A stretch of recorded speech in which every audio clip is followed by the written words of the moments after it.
हाँ जी, hello class. आज हम लोग करेंगे फंडामेंटल्स ऑफ पार्टनरशिप का पूरा थ्योरी बेस जो हमारा है ना, वो सारा हम लोग कवर करेंगे। ठीक है ना। इसके अंदर कुछ कंटेंट अभी आएगा और वो आप लोगों ने रीड करना है मेरे साथ साथ। शुरू हो जाओ। जहाँ पर डाउट्स आएंगे उस पर हम डिस्कस करेंगे।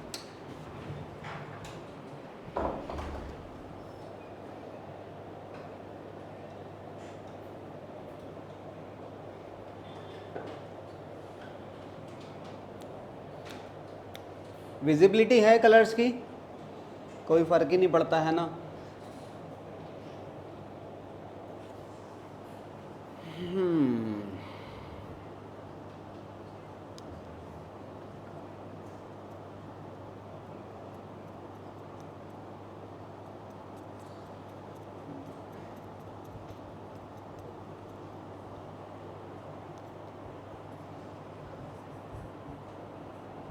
जब हो जाए तो कृपया करके बता देना कि इतना काम कर लिया है।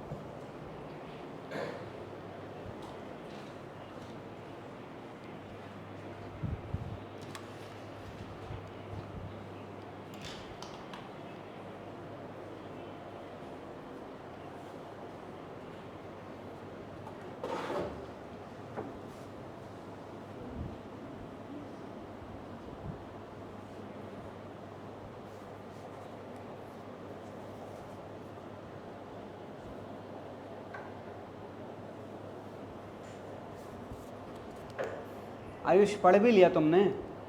अच्छा, अगर आप इसे रीड कर रहे हैं तो आप बहुत बड़ी गलती कर रहे हैं। रीड नहीं करना है। मैंने पहले भी बहुत बार बताया है। जब आप लोग वो मेरी लाइन तो कंप्लीट हो जाना देते हैं, डायलॉग उठा भूल जाते हैं। हाँ बताओ। हाँ, सेकंड वाले में विच वन? सेकंड वाला, how are mutual relations of partners governed in the. ठीक तो है, पार्टनरशिप एक्ट के अंदर ही तो लिखी गई हैं वो सारी बातें।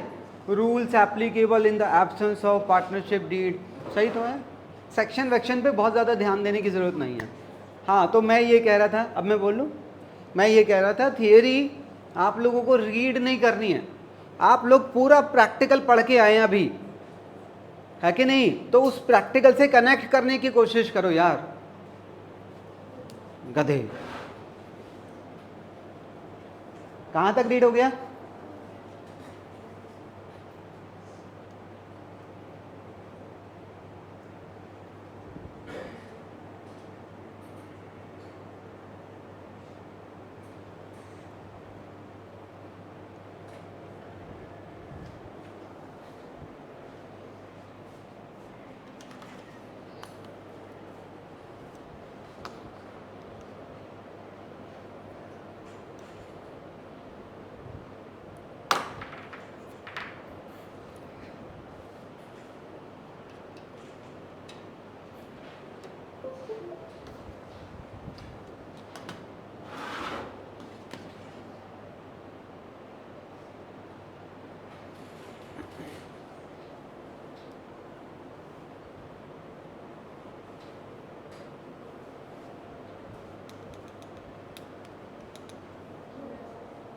हो गया 9 तक?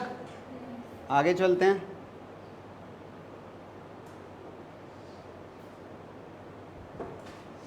नाइन हटा दूं?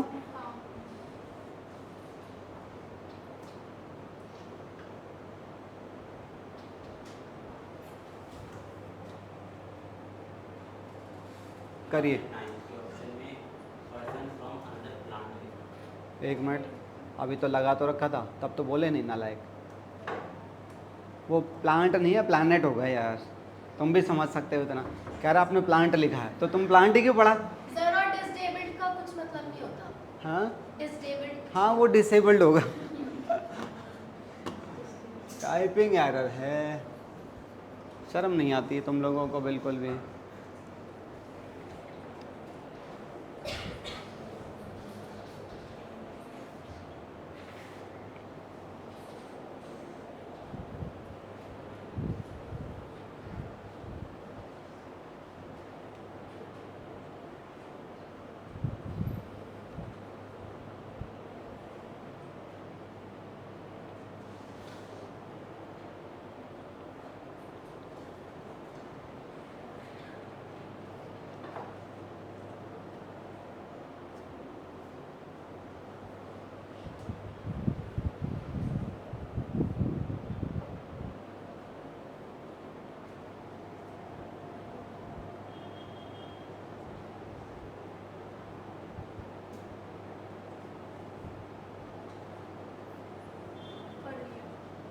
पढ़ लिया?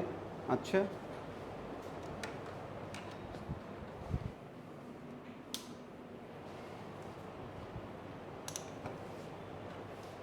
हो गया, आगे बढ़ें।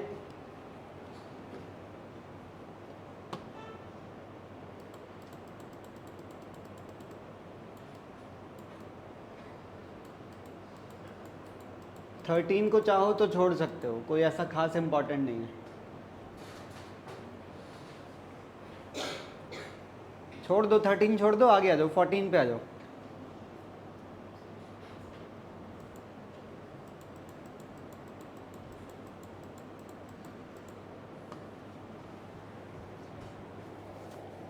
फोर्टीन में ये ऑप्शन 1 क्यों है आंसर? बी, सी और डी इसके आंसर क्यों नहीं है?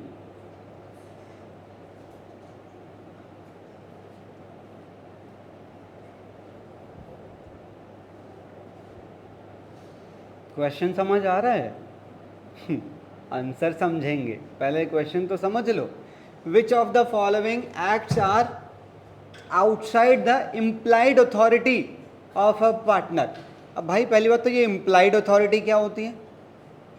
इम्प्लाइड ऐसी चीजें जो मान ली जाती हैं। मतलब एग्जाम्पल के तौर पे जैसे मान लो आप एक बस स्टैंड पे खड़े हो। अबे अगर तुम बस स्टैंड पे खड़े हो तो क्या तुम्हें जरूरी है वहां पे हाथ दो बस वाले को, रोक ले रोक ले रोक ले रोक ले? इम्प्लाइड है, वो वहां पे अपने आप रुकेगा। अबे बोलो ना, इम्प्लाइड है, ऐसा मान लेते हैं कि वो वहीं पर रुकेगा, इसीलिए तो बस स्टैंड बनाया है। तो यहां पर क्या कह रहे हैं? कह रहा है which of the following acts are outside the implied authority. एक ऐसी अथॉरिटी जो एक पार्टनर की मान ली जाती है, उसके दायरे से बाहर इसमें से कौन कौन सा आएगा? क्या ये उसके दायरे में है? Buying and selling of goods. अगर बिजनेस के लिए माल खरीदना है तो जरूरी है सारे पार्टनर एग्री होंगे तभी होगा? नहीं यार, ये ऑपरेशन है। अगर एक पार्टनर ने मना कर दिया कि भैया माल नहीं खरीदना, तो क्या माल नहीं खरीदेंगे? बिजनेस नहीं चलाएंगे? ये जो 3 चीजें ना नीचे वाली, ये बिजनेस के ऑपरेशन है। ऑपरेशंस के लिए आपको किसी से, और ऐसा नहीं है सबकी सहमति चाहिए तभी काम होगा, पर जो पहला है वो ऑपरेटिंग आइटम नहीं है, वो ऑपरेटिंग नेचर का नहीं है, वो बहुत बड़ा डिसीजन है। इसलिए वहां पर हमें सबकी कंसेंट चाहिए, सबकी सहमति चाहिए। इसीलिए option A odd one out में आ गया, मतलब अलग सा है वो, इसलिए वही हमारा मेन आंसर होगा। क्लियर है? आगे चलिए।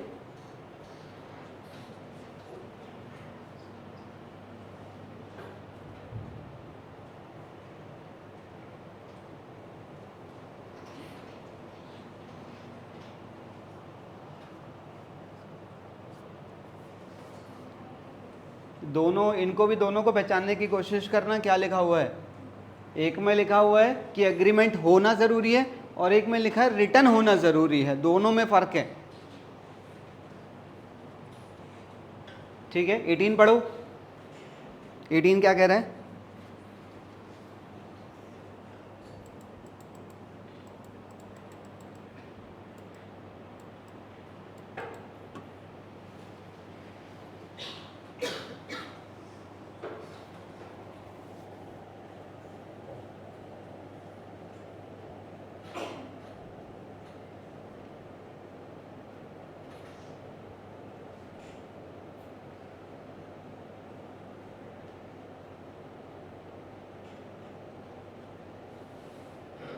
एटीन हो गया होगा मेरे हिसाब से, सिंपल है, कोई प्रॉब्लम?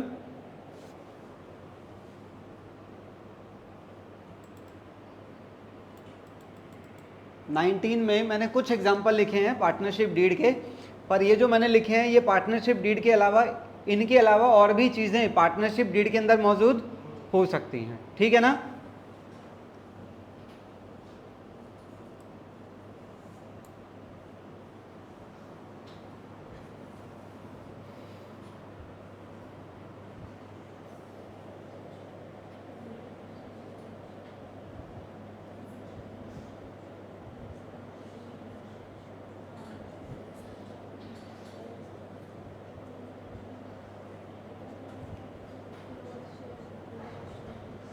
समझ आ रहा है?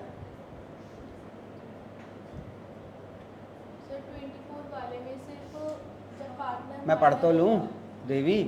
Should loss be shared among all the partners, yes. हाँ, माइनर होगा तभी पॉसिबल होगा ये। इसमें कह रहे हो ना तुम, हाँ, कह रहा है क्या ज़रूरी है लॉस सब में बांटा जाए? एक तो माइनर के केस में ज़रूरी नहीं है, वहाँ तो लॉस बांटेगा ही नहीं। दूसरा गारंटी के केस में, गारंटी के केस में भी हम किसी व्यक्ति को, किसी पार्टनर को लॉस से अलग रख सकते हैं ना, तो इसीलिए यहाँ पर क्या लिखा है, नॉट नेसेसरी। ठीक है,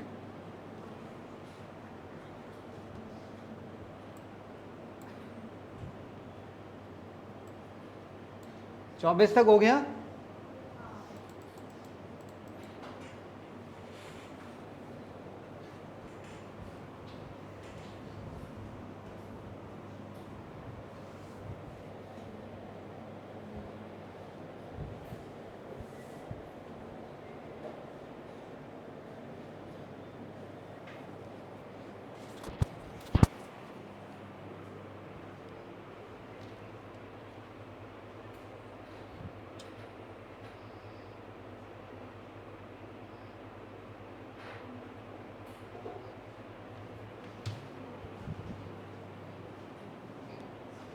पढ़ लिया होगा यार, ये तो सिंपल है, आप लोगों को पता है। Interest on capital, salary, commission वगैरह कुछ भी नहीं देते हैं। प्रॉफिट शेयरिंग रेशियो इक्वल रखा जाता है और इंटरेस्ट ऑन लोन 6% रखा जाता है। कब?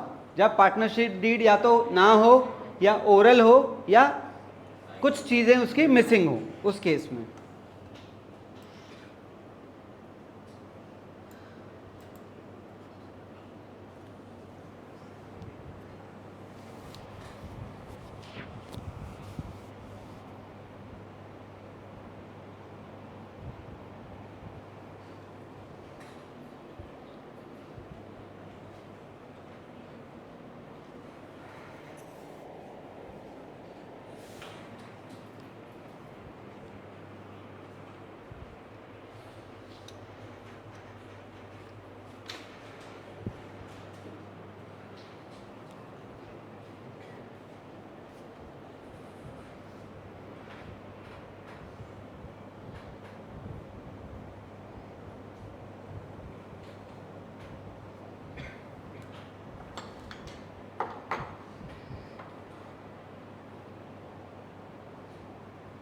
सर एक बार 29 बता 29, देखो एक बार ज़रा क्वेश्चन क्या कह रहा है। State the situation in which interest on capital is provided. तुम्हें याद होगा मैंने एक ऐसा क्वेश्चन में भी बताया था कि अगर उनकी कैपिटल्स इक्वल है और उनका प्रॉफिट शेयरिंग रेशियो भी इक्वल है तो इंटरेस्ट ऑन कैपिटल देके कोई फायदा ही नहीं है। इसीलिए इंटरेस्ट ऑन कैपिटल कब दिया जाएगा? When profit sharing ratio is equal but capitals are, या फिर when profit sharing ratio is but capitals are. समझ गए? और क्या लिखा हुआ है? Hence no need of providing interest on capital if capitals are equal as well as PSR is equal. ठीक है, अभी भी डाउट है? पढ़ो जरा, ये दोनों पढ़ो, ये कनेक्टेड हैं थोड़े।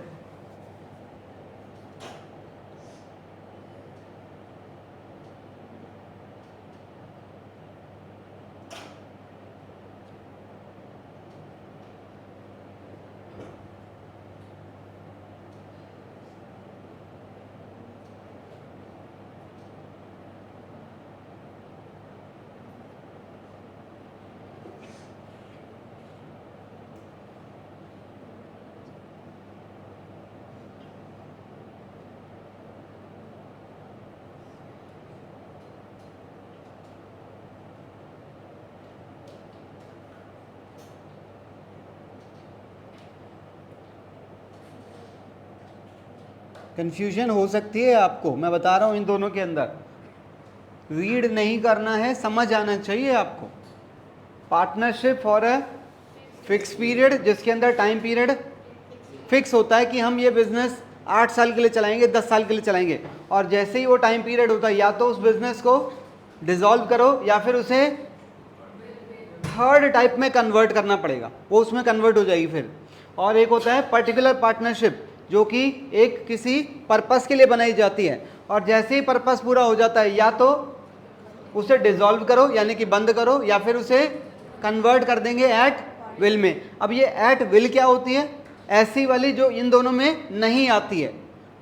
नहीं समझे? देखो, मान लो मैं तुमसे कह रहा हूं एक पार्टनरशिप फॉर्म है और मैं तुम्हें बता नहीं रहा हूं कि वो ए है, बी है या सी है, तो तुम क्या मान लोगे?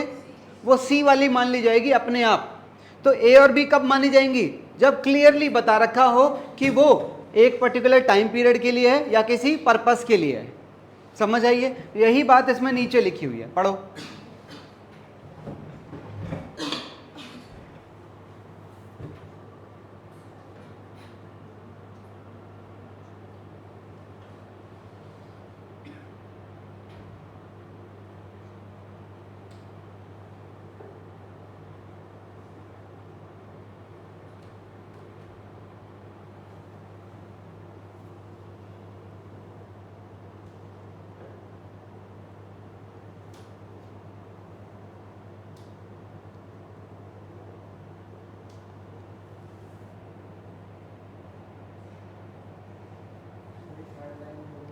सॉरी, थर्ड लाइन, पहली दो लाइनें समझ आई? ये वाली कह रहे हो? In other words, it is a partnership that can be dissolved by any partner at any time without any liability. हाँ, जब एक पार्टनर छोड़ के जाएगा तो उसमें उसकी लायबिलिटी तो खत्म हो ही जाएंगी ना, उसके बाद उसकी जिम्मेदारियां क्यों रह जाएंगी? डेफिनेटली अपनी कैपिटल ले जाएगा। पर अगर कोई पार्टनर छोड़ के जाएगा तो ऐसा नहीं है कि वो आज कह रहा है कि मैं कल से नहीं आऊंगा, ऐसे नहीं होता है। एक पार्टनर अगर छोड़ के जाना चाहता है तो उसके लिए क्या तरीके होने चाहिए? सोचो, जेन्युइन तरीके। भाई कुछ दिन पहले बताता, तू तो अचानक से बता रहा है, तेरी रिप्लेसमेंट मैं कहां से लाऊं? इसे बोलते हैं नोटिस देकर जाना, जिसका जनरली जो टाइम पीरियड होता है वो 1 महीने से लेके ऊपर तक ही होता है, 2 महीने 3 महीने, ताकि एक और पार्टनर का बंदोबस्त कर सके। दूसरा तरीका, सब अगर सब एग्री हैं कि तू जा, कल से ही मत आइयो, चला जा। या तो सबकी कंसेंट होनी चाहिए या फिर प्रॉपर नोटिस देके जाना चाहिए। क्लियर है? ये 2 लाइनें पल्ले पड़ गई।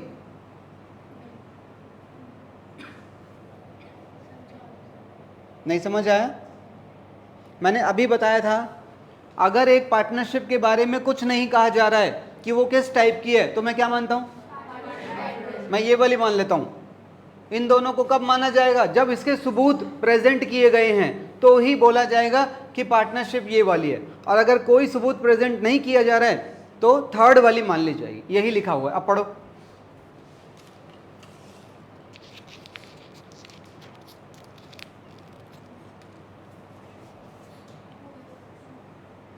चलें आगे, आओ।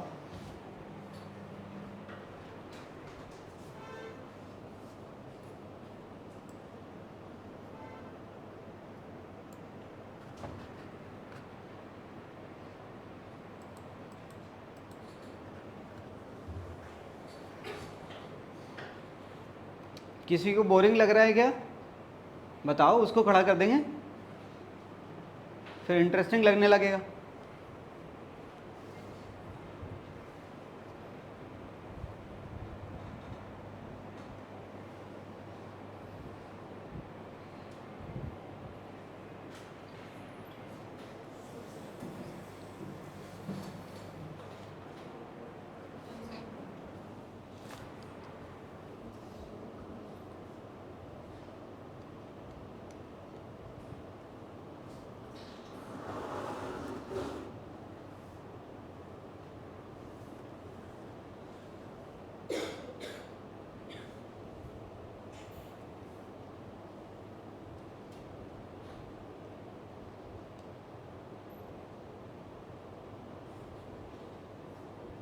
सर इसमें 33 में मेजॉरिटी की जगह ऑल होता। Yes, you are right. Majority की जगह ऑल होता तो हमारा आंसर यस हो जाता। बिल्कुल ठीक कह रहे हो।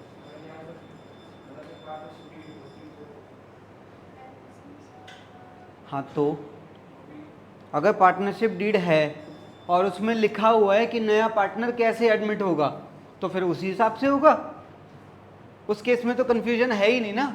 कन्फ्यूजन तो तब है जब पार्टनरशिप डीड ना हो। सही है ना? सही है, पढ़िए।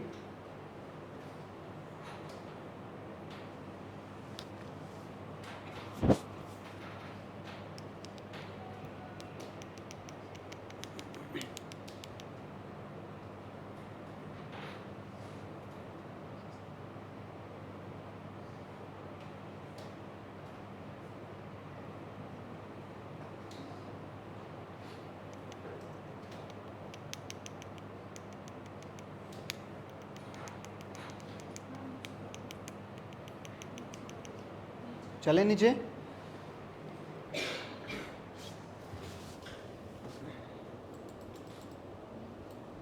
और 34 तक हो गया।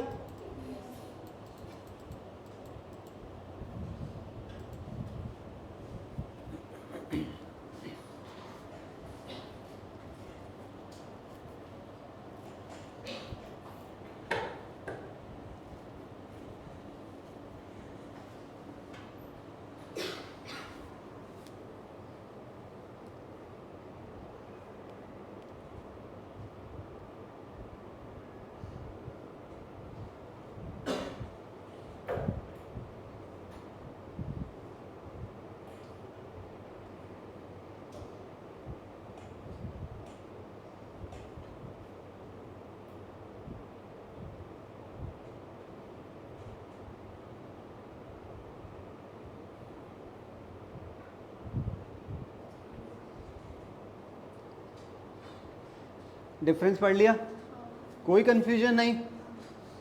ऐसा कैसे हो सकता है यार।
कहाँ तक हो गया?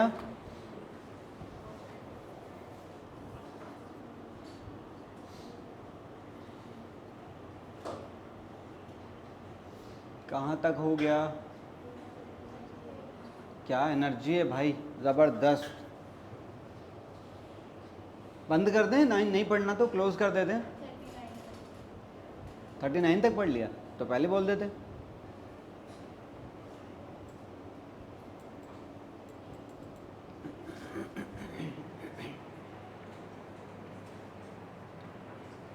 फोर्टी का क्या आंसर है?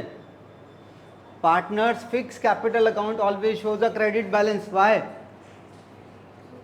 क्योंकि इसके अंदर सिर्फ दो चीजें जाती हैं, एडिशनल कैपिटल और विड्रॉल ऑफ कैपिटल। कह रहा है ड्राइंग्स। हाँ वही मैं कह रहा हूँ। ठीक है 41 पढ़ो जरा, क्या लग रहा है?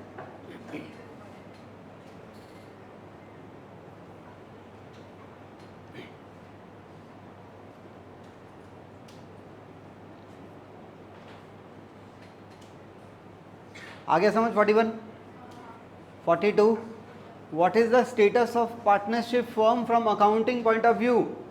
अकाउंटेंट की नज़र में पार्टनर्स और बिजनेस दोनों सेपरेट रहते हैं, वही लिखा हुआ है। नेक्स्ट वाला, complete the following statement. Past adjustments is adjustment for कोई भी एरर ओमिशन, हाँ या ना? जो हमसे पास्ट में गलती हुई थी उसको ठीक करने के लिए एडजस्टमेंट होती है। आगे बढ़ो।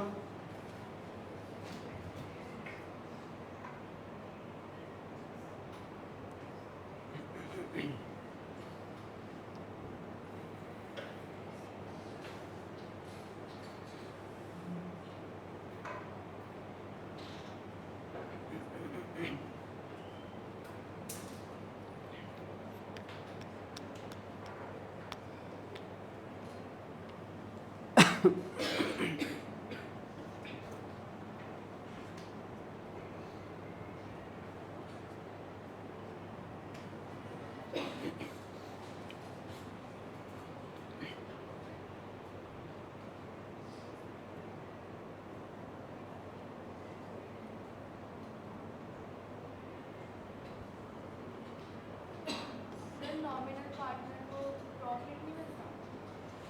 हाँ जी 47 में लिखा है ना कि doesn't get their account। हाँ, तो ये तो तुमने पढ़ा होगा पहले। हाँ पर यही पढ़ा था ना कि पार्टनरशिप में हर पार्टनर को प्रॉफिट मिलना तो जरूरी है। नहीं, इसको रखा जा सकता है। क्योंकि कोई भी पार्टनर अगर प्रॉफिट के मोटिव से आएगा ही नहीं फिर तो क्या पार्टनरशिप। ऐसे बहुत रेयर केसेस होते हैं, तो चैरिटी पर्पस से कह सकते हैं। चैरिटी नहीं है, बेसिकली हेल्पिंग। कहाँ तक पढ़ लिया? सारा पढ़ लिया? नीचे वाला पढ़ लिया? जो नीचे है इसके, जो आएगा अभी? गधे। खत्म होने वाला है, बस 55 है लास्ट।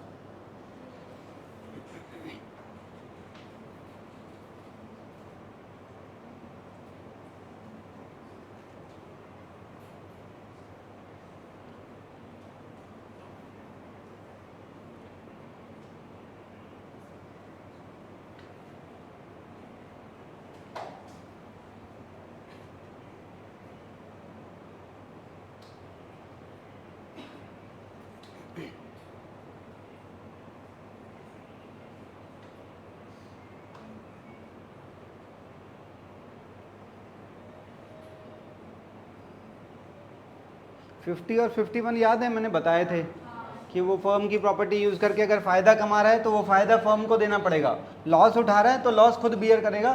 फर्म को ओरिजिनल एसेट से मतलब है, वो चाहिए बस उसे। 52 पढ़ो।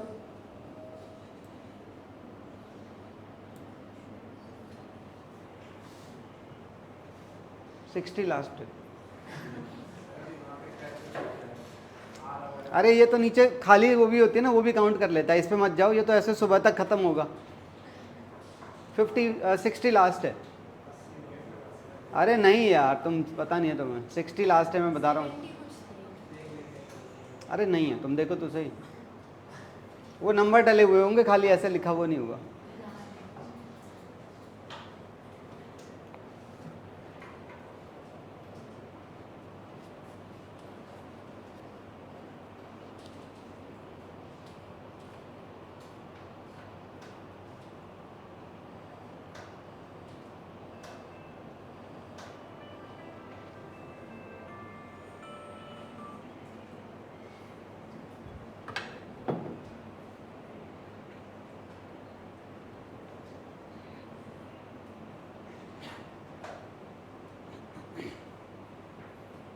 सर 54 में 54 में ये लिखा हुआ है कि अगर मैं कहूँ कि आज पार्टनरशिप है तो बिज़नेस आज मौजूद होना चाहिए। जैसे कि मैं तुमसे कह रहा हूँ कि जैसे मान लो मैं और पार्थ 2 साल बाद एक बिज़नेस शुरू करेंगे मिलके, तो क्या पार्टनरशिप आज है? नहीं, पार्टनरशिप तब होगी आज अगर बिज़नेस आज है तो। और ये बोलो कि 10 साल तक 15 साल तक चलेगा तब तो पार्टनरशिप। हाँ, वो पार्टनरशिप है।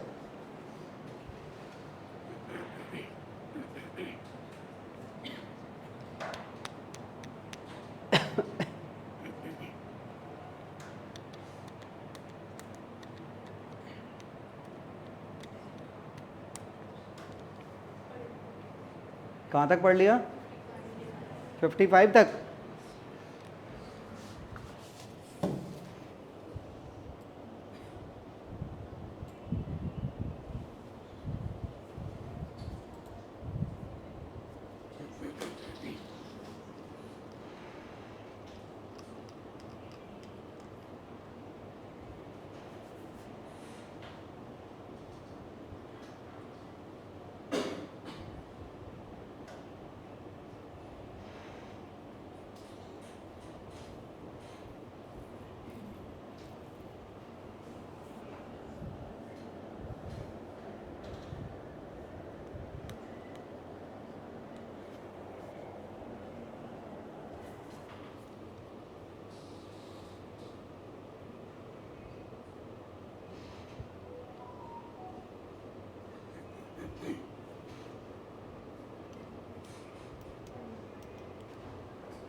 हो गया सच में? मैं सोच रहा हूँ थोड़ी देर में कुछ क्वेश्चन ना क्रॉस वेरीफाई कर लेंगे। सर कंपनी में एप्रोप्रिएशन नहीं था। आए हाय हाय हाय, डाउट तो आया। हाँ, कंपनी में एप्रोप्रिएशन कंपनी में पी एंड एल अप्रोप्रिएशन नहीं बनता है ऐसा आप लोगों को लगेगा। अभी हम लोग पार्टनरशिप पढ़ रहे हैं, कुछ ही दिनों में कंपनी शुरू हो जाएगी आपके स्कूल में। हमारे यहाँ तो टाइम लगेगा, पर हम लोग जब कंपनी पढ़ने पे आएंगे तो आप लोग अपनी बुक में भी देखोगे तो वहाँ पर आपको पी एंड एल और बैलेंस शीट नज़र आएंगे। पी एंड एल अप्रो नज़र नहीं आएगा, पर वो बनता है, वो कहीं छुप जाता है। ठीक है, बात करेंगे उसके बारे में। कहाँ तक हो गया?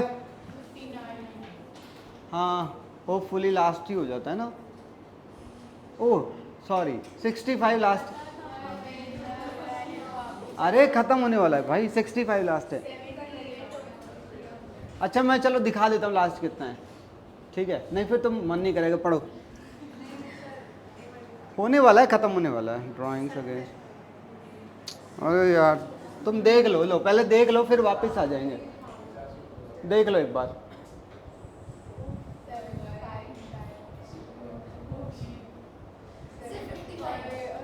बस बस बस, 79 लास्ट है, हम 60। यार प्लीज़ यार कंप्लीट कर लो यार। हाँ, झूठ का रीज़न तो तुम्हें पता ही है क्यों बोला होगा।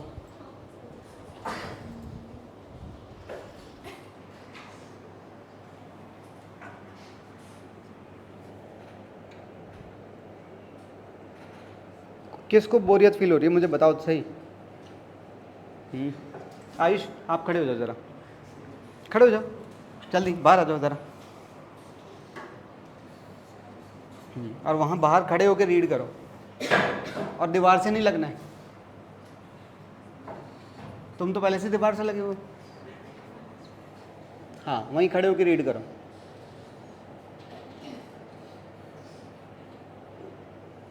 तुम्हें पढ़ने में लग रहा है इसको आधा घंटा, मुझे लिखने में लग गए 10 साल।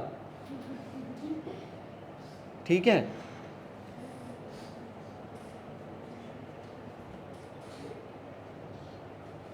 क्योंकि लिखना ही नहीं था, अरेंज भी करना था, सिस्टमेटिक भी करना था।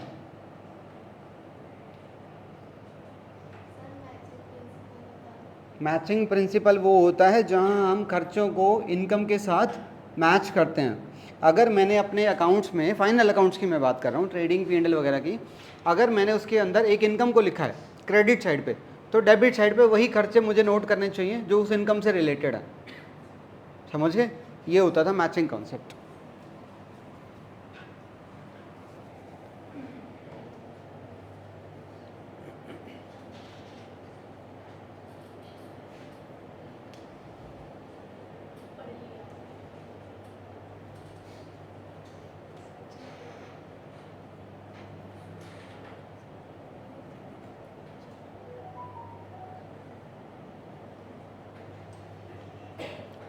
कहाँ तक हो गया? 3 नहीं बोलोगे? 3 बोलो ना।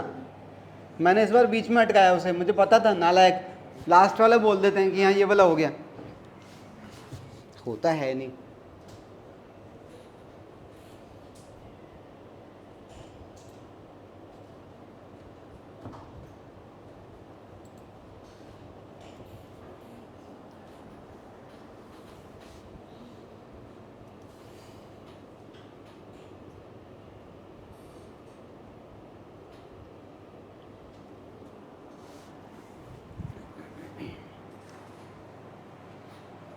ये वाली याद है जो प्रॉफिट्स में से निकाली जाती थी, और ये वो वाली थी जो कैपिटल में से निकाली जाती थी।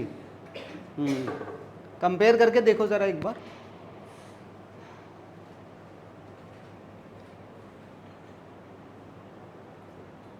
ढूंढते रह जाओगे, ये थियरी बुक में नहीं मिलने वाली है, मैं बता रहा हूँ आप लोगों को। मिलेगी भी तो बिखरी हुई, थोड़ी कहीं थोड़ी कहीं थोड़ी कहीं, लगे रहना उसमें।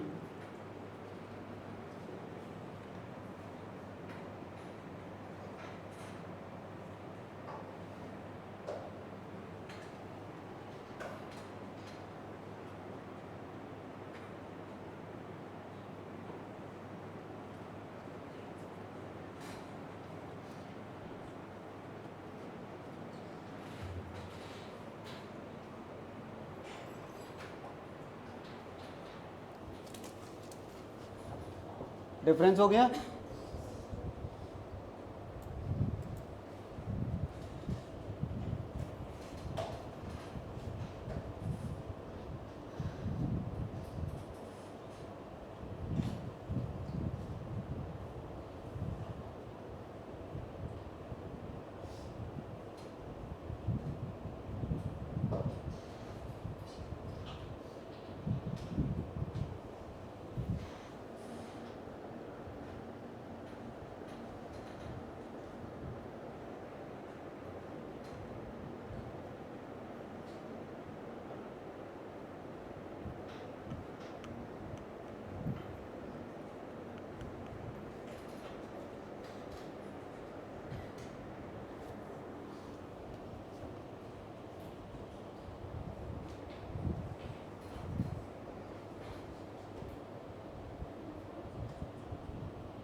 कहाँ तक हो गया?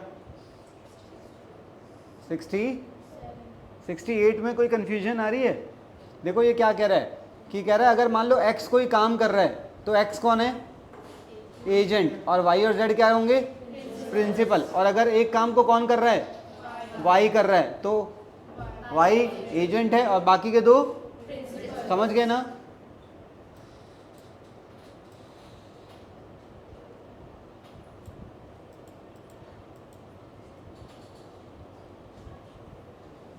तुम लोगों को शायद मजाक लग रहा होगा, बट सच बता रहा हूँ, क्वेश्चन जो आपके पेपर में फंसेंगे वो जनरली इन्हीं में से ही फंसने वाले हैं।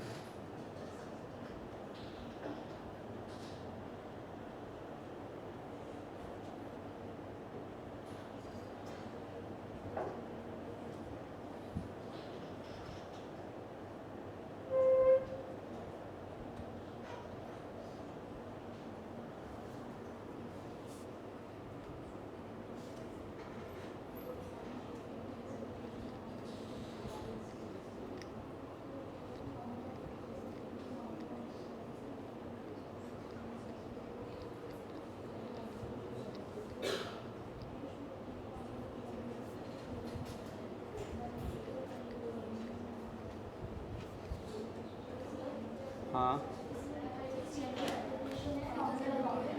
कौन सा पूछ रहे हो? This one? हाँ, देखो बेसिकली ऐसे तो P&L भी हमारा नॉमिनल ही होता है, पर P&L का प्रॉफिट का हम क्या करते हैं, उसे हम कैपिटल में ऐड भी कर देते हैं, और अगर हम उसे कैपिटल में ऐड ना करें तो हम उसे अलग से भी तो शो कर सकते हैं। क्यों?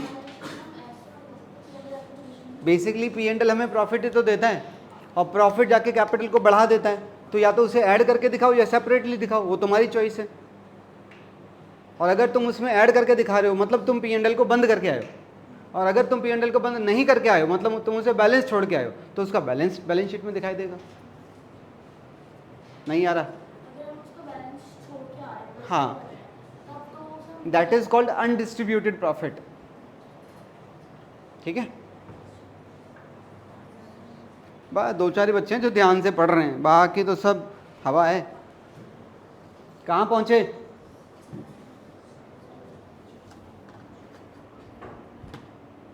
अरे कहाँ पहुंचे? 79 की जल्दी होगी ना तुम लोगों को।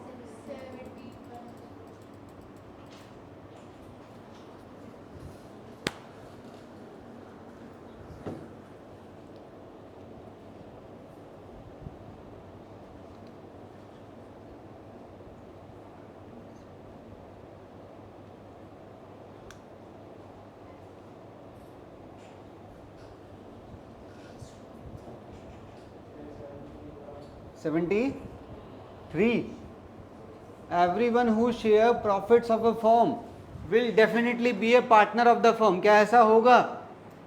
अगर एक व्यक्ति को बिजनेस का प्रॉफिट शेयर कर रहे हैं तो क्या जरूरी है वो पार्टनर हो? तो वही लिखा हुआ है। मैनेजर को प्रॉफिट नहीं दे रहे पर उसका कमीशन प्रॉफिट पे डिपेंड कर दिया जाता है कभी कभी। बिल्कुल बिल्कुल, वही तो हम कह रहे हैं। वो देखने में ऐसा लगता है कि हम उसे प्रॉफिट का हिस्सा दे रहे हैं, बल्कि हम उसे तो उसका कमीशन दे रहे हैं। सर पास्ट प्रॉफिट्स क्या होते हैं? पास्ट प्रॉफिट्स मतलब पुराने प्रॉफिट्स जो आपने बांटे नहीं थे कभी, हाँ कह सकते हैं।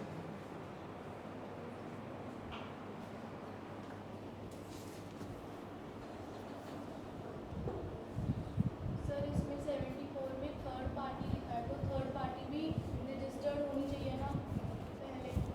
एक मिनट रुको,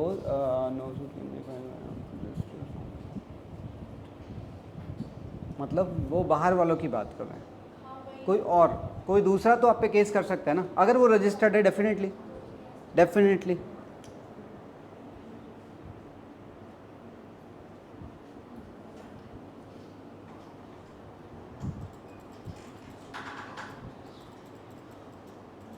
बस ये है लास्ट।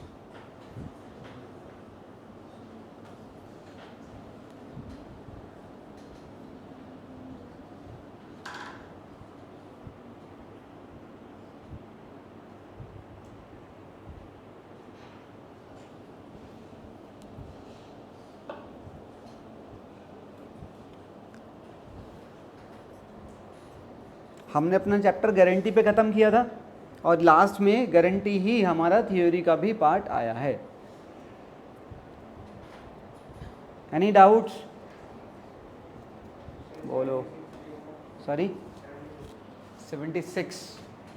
76 से थोड़ा सा मैं भी अनकंफर्टेबल हूँ इस चीज़ को लेके। Basically it should be called an appropriation entry, ठीक है, बट ऑप्शन में ही नहीं है।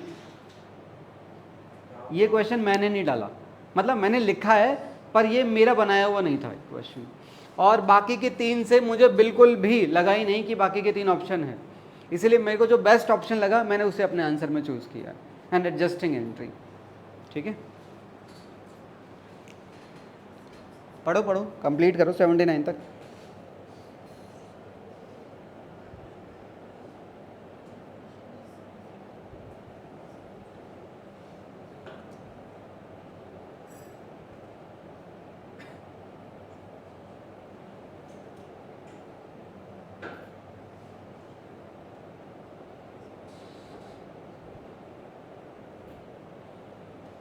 आयुष पढ़ लिया सारा तुमने? कंफर्म? 79 क्या हुआ बेटा? Choose the correct sequence of the following transaction in context of division of profit. ये गारंटी के केस में बात कर रहे हैं। इनमें से क्या सीक्वेंस होगा? पहले नंबर पे क्या आना चाहिए?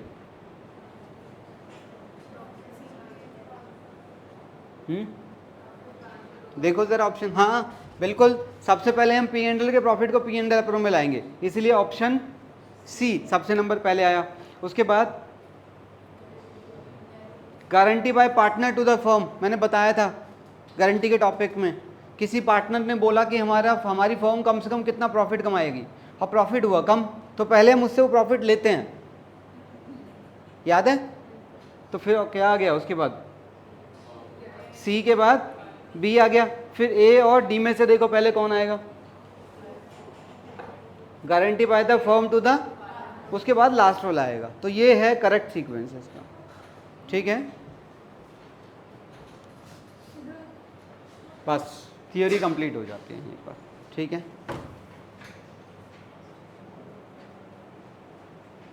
Okay, theory complete.